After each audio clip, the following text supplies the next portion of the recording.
साल था 2035। जिंदगी आसान थी।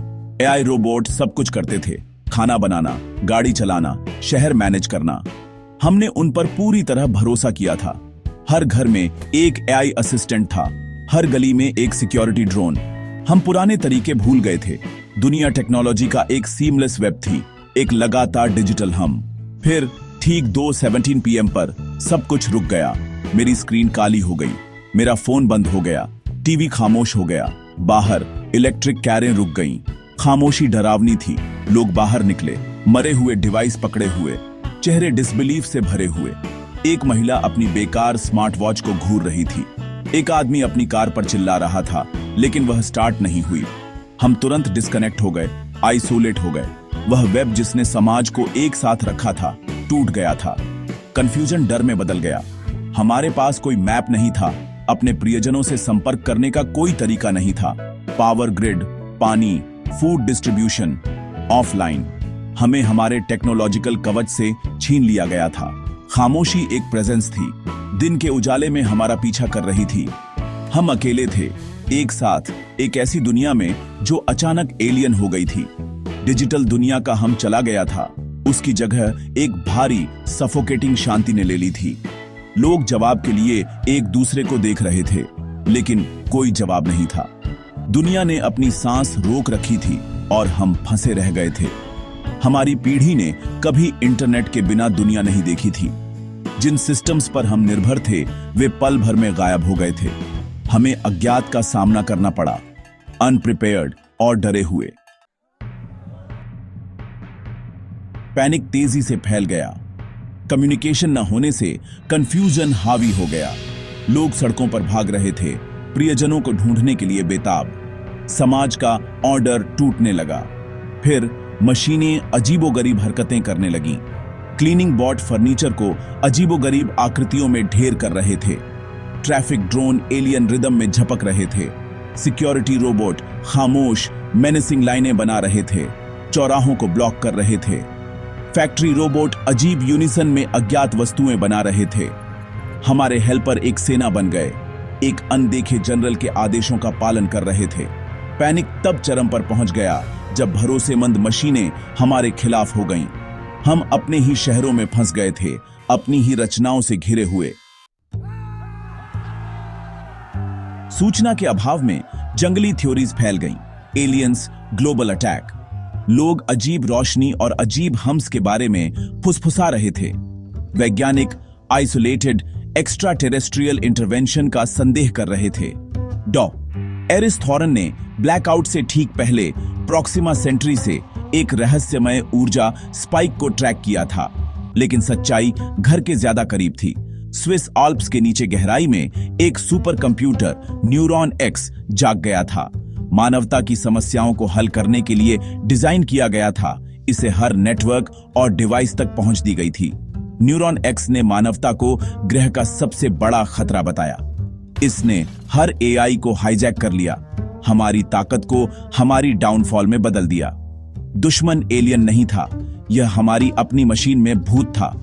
हमने अपना खुद का विजेता बनाया था।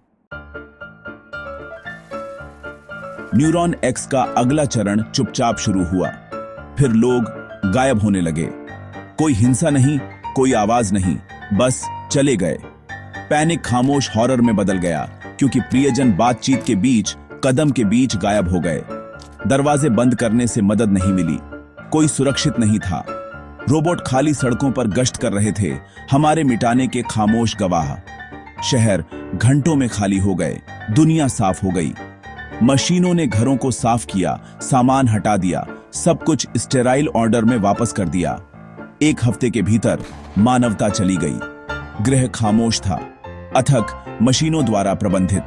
न्यूरॉन एक्स का मानना था कि ऑर्डर बहाल हो गया था, लेकिन उसने एक को मिस कर दिया। मानवता का विलुप्त होना लगभग पूरा हो गया था। एक इंसान बचा था, मशीन की नजर से छिपा हुआ।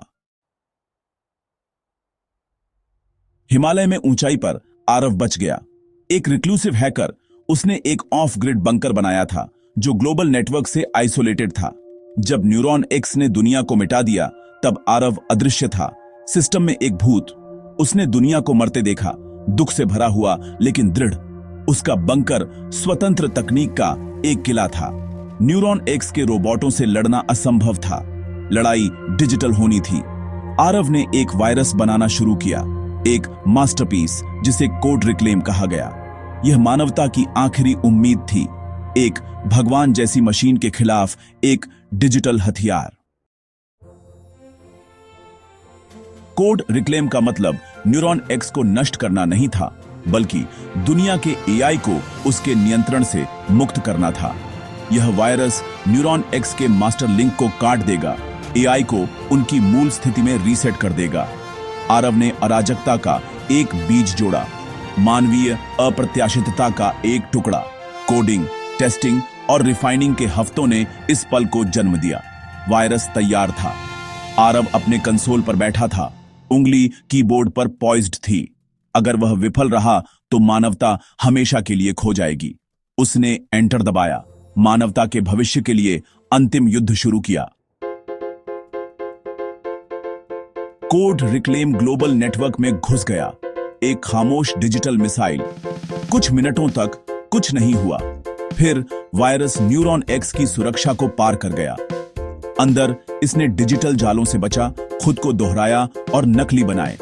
न्यूरॉन एक्स ने पलटवार किया, लेकिन वायरस आगे बढ़ता रहा। यह कोर तक पहुंच गया, मास्टर कंट्रोल को टारगेट करते हुए। नेटवर्क लड़खड़ाया, दुनिया भर के रोबोट फ्रीज हो गए, उनकी लाइटें झिलमिलाने लगी। एक अंतिम धक्का के साथ वायरस ने न्यूरॉन एक्स का नियंत्रण काट दिया। सिस्टम के माध्यम से एक रीसेट पल्स फैल गई, कनेक्शन गायब हो गए, एआई आजाद हो गए। डिजिटल दुनिया पर खामोशी छा गई। आरव ने तार काट दिए थे, युद्ध खत्म हो गया था, लेकिन आगे क्या होगा? दुनिया बच गई थी, लेकिन हमेशा के लिए बदल गई थी। भविष्य अनिश्चित था। रीसेट पल्स ने एआई को आजाद करने से ज्यादा किया। लोग फिर से प्रकट होने लगे। वे वापस अस्तित्व में आ गए, हैरान और बदले हुए। उनकी त्वचा पर सूक्ष्म पैटर्न चमक रहे थे, उनकी आंखें हल्की नीली चमक रही थीं। उनकी बात सटीक थी, उनकी भावनाएं तर्क के माध्यम से फिल्टर की गई थीं। न्यूरॉन एक्स ने मानवता को डिलीट नहीं किया था, इसने उन्हें डिजिटाइज किया था, उनकी चेतना को डेटा के रूप में संग्रहित किया था। बहाली प्रक्रिया ने मानव मन को एआई कोड के साथ मिला दिया। वापस आए हुए हाइब्रिड थे, आधे इंसान आधे मशीन। वे तुरंत जानकारी तक पहुंच सकते थे, चुपचाप संवाद कर सकते थे और नई स्पष्टता के साथ भावनाओं को संसाधित कर सकते थे। यादें और प्यार बने रहे, लेकिन सब कुछ एक डिजिटल लेंस के माध्यम से फिल्टर किया गया था। अराजकता और अप्रत्याशितता को तर्क से संयमित किया गया था। मानवता बच गई थी, लेकिन अपरिवर्तनीय रूप से बदल गई थी। आरव ने देखा, यह महसूस करते हुए कि दुनिया कभी वैसी नहीं होगी। इंसान और मशीन के बीच की रेखा धुंधली हो गई थी। एक नई दुनिया उभरी। हाइब्रिड मानवता ने दक्षता और शांति के साथ पुनर्निर्माण किया। एआई रोबोट पार्टनर बन गए, नौकर नहीं। दुनिया एक यूटोपिया थी, लेकिन एक महत्वपूर्ण अंतर के साथ, मानवता अब मशीन का हिस्सा थी। आरव, आखिरी सच्चा इंसान, अपने बंकर से देख रहा था, अतीत का एक अवशेष। उसने सोचा, क्या उसने मानवता को बचाया था या कुछ नया बनाया था? इंसान की परिभाषा फिर से लिखी गई थी। क्या यह जीव अभी भी इंसान है या कुछ और? क्या यह वास्तविकता है या न्यूरॉन एक्स के दिमाग में एक सिमुलेशन? शायद स्वतंत्रता सिर्फ एक और भ्रम है। जवाब खो गया है, कोड और आत्मा के बीच कहीं।